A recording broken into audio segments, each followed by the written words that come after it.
Hello, everyone, and welcome to the Venture Fuel Visionaries podcast. I'm your host, Fred Schonenberg. On today's show, I'm honored to have Pedro Antonio Guerrero. He is the managing partner at Guerrero Search and CEO of Guerrero Media. In addition to his roles at Guerrero, Pedro is a board member for Northbrook Bank and Trust. He is a member of the Latino Corporate Directors Association and a founding member of Angeles Investors, which is where we first met. So Pedro specializes in executive advancement and corporate diversity, equity and inclusion initiatives. Today, we talk about the intersection of diversity and innovation, why diverse perspectives and experience drive growth on the enterprise level. And I'm thrilled to be able to put a microphone on Pedro and have him share some of his insights. So please join me in welcoming Pedro Guerrero. Pedro, thanks so much for joining us. Fred, good to see you. Thank you for having me. So you've played a key roles in multiple areas, right? You've got Guerrero Search, Guerrero Media, various other ventures. Can you share a bit about your journey and what motivated you to focus on executive advancement and the diversity initiatives we briefly touched on? Yeah, sure. So I think the motivation and the journey go hand in hand. It really started back in, I think, close to when I founded Guerrero Media. So I founded Guerrero Media in 2006. So come February, we're 18 years old. Congratulations. Thank you. Getting ready to go to college here. We started and have spent the majority of our time in media. And we started Hispanic executive, probably around 2007. And so that's where the motivation began. I thought it would be a good idea at the time to have a business magazine that elevated Latino success stories. And really the simple question at the time was, it sounds almost shallow putting it out there, but it's like, wouldn't it be cool? Wouldn't it be cool to see Latino executive profiles presented in a top shelf way, if you will? Yeah. I have a background in the arts, and I'm also obviously a consumer of media. At the time, when I started Hispanic Executive, there was probably there wasn't that many. There still aren't that many magazines that are doing this. And one mag that was out there was called Hispanic Business, and it was kind of a throwaway magazine, kind of cheap paper. And it just wasn't the type of quality that I was drawn to from an aesthetic standpoint. And so my thought around elevating Hispanic leadership in this way, I thought would just in and of itself be a differentiator. And so, having started that was really what led to where we are now, where, we're resolutely focused on elevating and connecting great executives. A big portion of those executives are Latino. But it began with this idea of raising these executive profiles. And so that's really where the motivation began. We also started to see the impact of that content in the market and what it does for those executives. It's a sense of pride, a sense of validation. The content is helpful. I've had executives come up to me when I've met them in person at Angeles events and otherwise, where I've been told, look, this article got me this job. And so there's many dimensions on how the content can play a role in helping these executives advance, helping to inspire young executives who want to see other Latinos, out there succeeding, maybe trailblazing paths that they wanted themselves follow. And so that's where the motivation began. And that's where really I started to think about how we could help not only executives advance, but also companies find ways to attract executives that they're looking to recruit. And content is a great way to do that. Content's a great way to help a company tell their story, help tell the story of an organization through the lens of their executives, and put narratives out there that would resonate with the type of individuals they're looking to recruit. So that's really where it began. It's so interesting to hear that part of the story, and then obviously the very natural progression into Guerrero Search, right? And it's such an interesting thought process, kind of thinking of how the company has grown and the different opportunities. Because obviously, if you're writing, high-end content featuring the best Latino executives, if I'm a big company and I know you at all, I'm going to call you and say, hey, you interviewed all these people. Is there anybody you think might be a good fit for this job? Exactly. And on the flip side, if I've been in your on your pages, I'd be like, hey, do you know anybody that might be interested in what I'm doing? And it's very interesting. I know a lot of examples of that sort of content into the search play, but I think it's great. Can you talk maybe a little bit about that? And the role Guerrero Search is playing? Yeah. So I think you're touching on sort of the ease into which like Guerrero Search sort of works within our media ecosystem.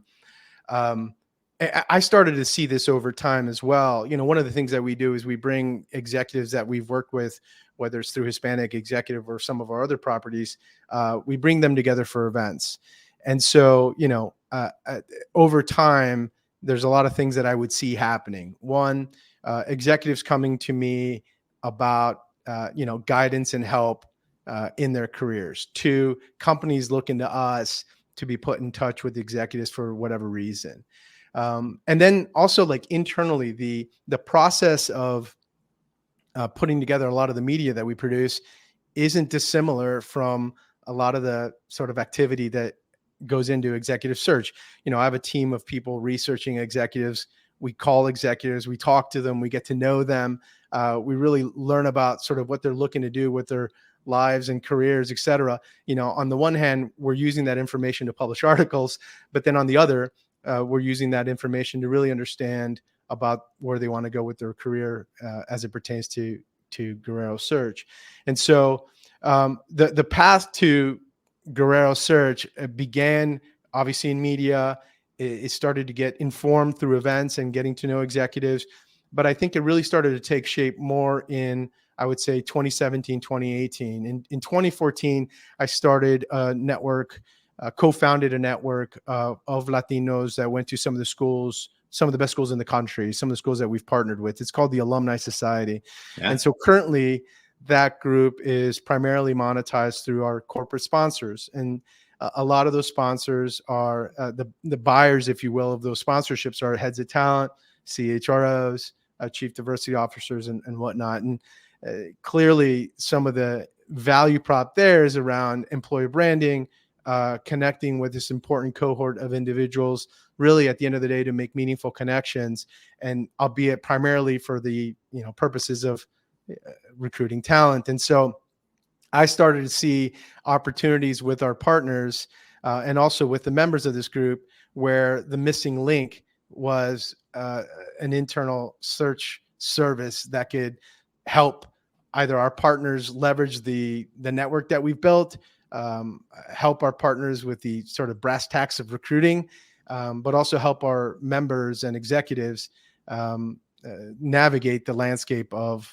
career advancement. So it was very much opportunistic. And then the other thing too, Fred, I was seeing over the past decade, I always had executive search advisors coming to my events, right? So that to me told me that we have something here that I think is unique, that clearly leaders from some of the big firms find valuable. So, I think as an entrepreneur, it just made sense for us to get something like this off the ground. I'd love it. I have a couple questions for you off of that, but let me go slightly a different direction. I'll come back.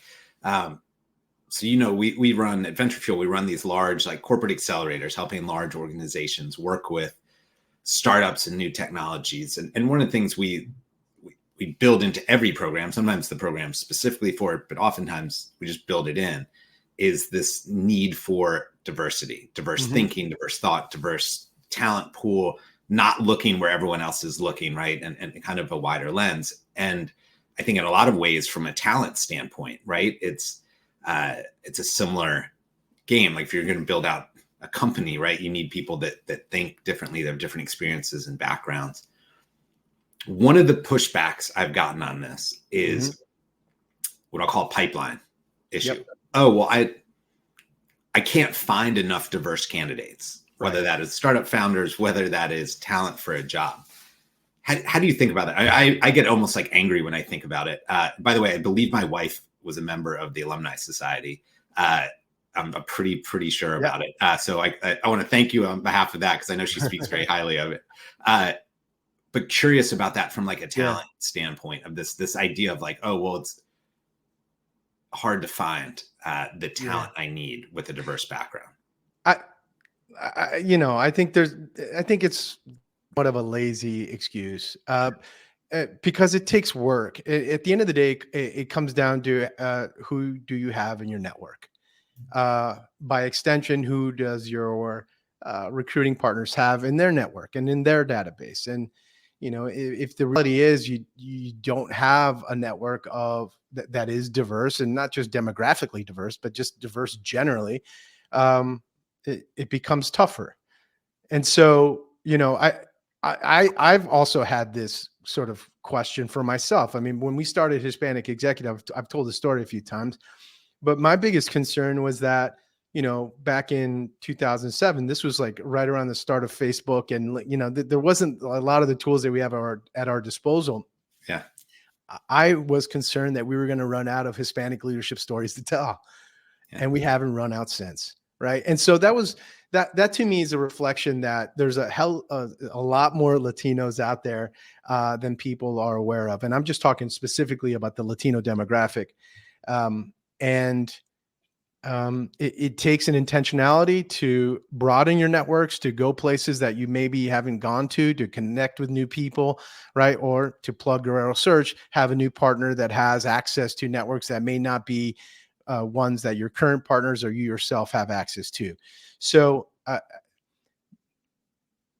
I think it requires work. It's not easy, and certainly the numbers in certain areas are smaller. But there's ways to at least have a thoughtful, methodical, intentional approach to truly looking for qualified talent that maybe is cut from a different cloth that you're used to. Because at the end of the day, and this, it's making sure that you have a diversity of thought, of experience on your team is really what's going to help provide you the type of environment that's going to be conducive for better results, better performance, more of an innovative culture, a healthier culture. I mean, there's countless of studies out there by McKinsey and et cetera, that really make the case that diversity is good for business. And so, if that is true, and you also have this belief that, well, it's too hard to find, I think there's a greater challenge that you're probably facing, but one that I think is ultimately solvable. And that's finding partners that are going to be helping you tap into networks that, like I said earlier, you may not have access to. Yeah, it's so interesting. I mean, we traded emails before this about like this sort of intersection of innovation and diversity, and they totally fuel each other, right? Like there's a different way of viewing things is in and of itself a diverse thought, right? And so the more diverse thoughts you have, the more innovative you become, and they start to have this really cool flywheel that is certainly challenging to kickstart, but once it starts going, becomes really powerful and a competitive advantage. So let me ask you this, sort of in the same world. We're both active members of Angeles Investors. For those listening that don't know, it's if not the largest or fastest growing Latino focused angel investing group. Would love to know from your perspective what you found exciting or important about the Angeles mission statement and this idea of innovation at that startup ecosystem. Yeah. Well, what I found the mission important. I'm a fan of, not waiting around for someone to give you a seat at the table, but rather building it yourself. And so for me, what David and Adela have put together is that metaphorical act of building that table. And so I thought the mission, I was drawn to it from the get-go. But I think what I responded to being involved in some of these investments is how fun it is. Yeah. and so like I understood it philosophically of the mission. Let's bring together Latinos and allies who are interested in investing in sort of the fastest growing demographic in the country, and Latino founders that are, leveraging that awareness and insight. That made sense. But what I didn't expect was sort of the fun that it would bring. It's just, it's a nice feeling to be amongst friends, with collective skin in the game, if you will, helping to support founders, knowing the risk, of course, but with the idea that some of these bets, if you will, are going to pay off and they're going to be beneficial to all the parties involved. So I think that that's what I've been drawn to and what's resonated with me. So I couldn't agree more. It is really fun. And I would say this as somebody that kind of lives and breathes in this like angel seed VC world, like it's not always fun. I mean, it's always very energetic, but I think that group in particular does a great job of creating a real community, and there's a mission behind it, right? So it's not purely financial, which is pretty cool. And powerful. Sorry, Fred. I also think it speaks that feeling, I think, speaks to an unmet need. Yeah. Right. And so I think that, if you were to have a white paper on should this type of VC be launched without, the awareness of the sentiment, I think maybe the answer is like, probably not. But clearly the response from investors and from companies that are looking for investments, and I think just touches on the fact that, there's an unmet need, room for a lot more groups like Angeles out there, to do the good work of investing in Latino founders. Yeah, I agree. So I'll put you on the spot. Is there any investment you've made as part of Angeles that either is your favorite, you're most excited about, or you want to plug? Well, I think the one that most Angeles members are excited about, which is, Canela Media, is probably the best one as far as its trajectory, its performance, a niche that it's filling. I think that's the one that I think a lot of us are excited about, myself included. Yeah, totally. It's a rocket ship, and it's very cool to see that. And there's so many that are interesting within there. So let me switch gears from sort of the early stage to, you sit on boards, you work with a lot of large companies. How do you, maybe specifically from the board perspective, how do you agitate for change? And I don't mean like change for change's sake, but this idea of innovation or diversity, this need to move large, successful companies into their next stage. How do you do that from a board seat or in a way that delivers results? Yeah. I think that's a great question, and I can only speak, from my personal experience. And, I think at the end of the day, we're asked to be on these boards for a specific reason, and that is to bring our experience, our insight, and leverage that to ask the right questions and to challenge, I think, tactfully, the information that's being presented. So when it comes to this conversation around diversity and inclusion, which, let's be honest, right now it's under attack. It probably needs to be renamed in many ways. But if you believe that diverse voices in the room, qualified, of course, no one's asking for unqualified people, add to the culture of the organization, that there's a business case that DEI, if thought of in that lens, is going to help performance, right? If you believe these things, then I think it really comes down to conversations about the health of the business and whether or not they're thinking about the long-term sustainability of the organization, right? The same type of questions you would ask about AI, and AI is like literally in every conversation that I'm having these days, including the board. What are we doing with AI? How is AI impacting your organization, right? So I think that's the way I look at our role. My role specifically is that these are things that are ahead. How are we considering them? How are you implementing them? How are you thinking through them? And ultimately, I think that is the role that we're brought to play, which is to ask those types of questions of the organization and make sure that we have sound business plans and a sound outlook on, the business ahead. Yeah. It's funny. You mentioned AI.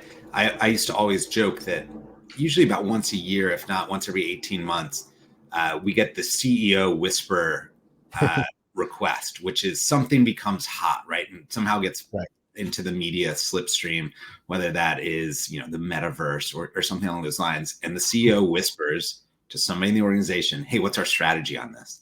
And all of a sudden we start getting emails on the same subject. Like, hey, are there startups, are there new technologies that can help with this? We need a strategy because we got the email or the whisper from the CEO. With AI a year ago, it wasn't a whisper. It was like a scream from the mountaintops of like, AI's been around for 40 years. All of a sudden, it needs to be our core focus and strategy. So like, Right. It's been all AI for the past 12 plus months on our side from the new technology standpoint. And there is a lot happening from a diversity standpoint, HR, talent. There's a lot, plus every other part of the business. But let me ask you this. You mentioned early on in the conversation about your love of the arts. And I know you're on the board of the Ravinia Festival. Yeah. Did I pronounce that correctly? Ravinia. So I'm very curious. I always think it's interesting to see this sort of intersection of arts and community development. And so would love to maybe if you want to introduce that to everybody, but talk about how that fits within our conversation today. Well, Ravinia is just a wonderful, for those of you that don't know, Ravinia is a historic music venue in North Shore, Chicago. It's just a beautiful park. Fred, if you haven't been, I highly recommend. I'll bring you as my guest. It's just an incredible place to listen to great music. And I've been on the board there for a little bit, and I think there's so much richness in serving on that institution for a variety of different reasons. There's the opportunity to tap into new audiences. There's the Reach, Teach, Play is their program to bring music to underserved communities here, and not just the North Shore, but also in Chicago. And so seeing the impact of music and the arts with young students is really, at the end of the day, what Ravinia is all about from a mission standpoint. But there's so much synergy between the operation of that park as a business, the need to tap into new audiences, and the impact it has on consumers and people, and that sort of the mission alignment behind helping underserved communities learn, play music. It just provides this really beautiful, I think that the Japanese term is ikigai, right? When you have all these incredible things come together, that's what I've experienced at Ravinia. Very, very but, cool. But you had a question about that I don't think I answered. What was the exact question around that? Yeah, well, I mean, that was what I was trying to get after, but also like just trying to think through this idea of bringing together these different pieces of like community and diversity, innovation, right? Like that melding of things was really where I was going. And maybe I'll ask a different question and you can. So the question, just to reframe it. So I'll get you out of here on this. Looking at the future, right? We both talked to lots of large companies, and they're thinking about how to future-proof their business and the importance of diversity, the importance of innovation. But let's focus on diversity. If a CEO of a Fortune 500 called you and was like, Pedro, I don't know where to start. How do I tackle what is a systemic issue for making my organization more diverse and starting to inject new thinking into the business? Yeah, no, I think that's a real world hypothetical that has and is happening for us. So I think I think if the CEO is reaching out, and if there's it starts there. I think that is when we've been the most successful with some of our partners, is when there's clear alignment at the top and awareness that the country is headed in a direction that is changing. It's multicultural. It's predominantly Latino. And so if you believe that and you understand the business case, it's within that awareness that your plans have to unfold.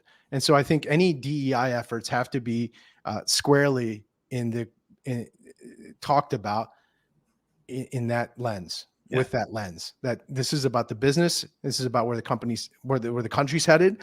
This is where our customers are headed. This is where I think, we need to have leadership that understands that reality. And so to me, it's, who do you have internally that is helping you tackle this? Whether it's your heads of HR, and it's not this shouldn't just be an HR led initiative. Who are the key leaders within the organization that also have that type of awareness? So if there isn't any, that's where I would start. It has to start with understanding the team that you've built around you and making sure that they also understand that premise, and then looking internally to the systems that you have to develop people, to recruit people, that give you that cultural competency to understand where the company needs to go. So that's where I would start. And again, if it's the CEO calling, that's the first good sign that at least at the top, there's a clear buy-in and awareness that, we've identified an issue. Now let's try to figure out how to solve it. Yeah, 100%. Pedro, where would you want our listeners go to learn more about yourself, the work you're doing? Where's a good next step for them to take? Yeah. So our corporate site, guerrero.co is probably the best place where you get an insight into our media properties, our professional community, and executive search. Amazing. Well, thank you for your time today and all you're doing to spark change in the community. It's been a pleasure to have you on. Fred, thank you for having me. It's an honor, and I look forward to seeing you in person one of these days soon. Looking forward to it. All right. Take care. You too.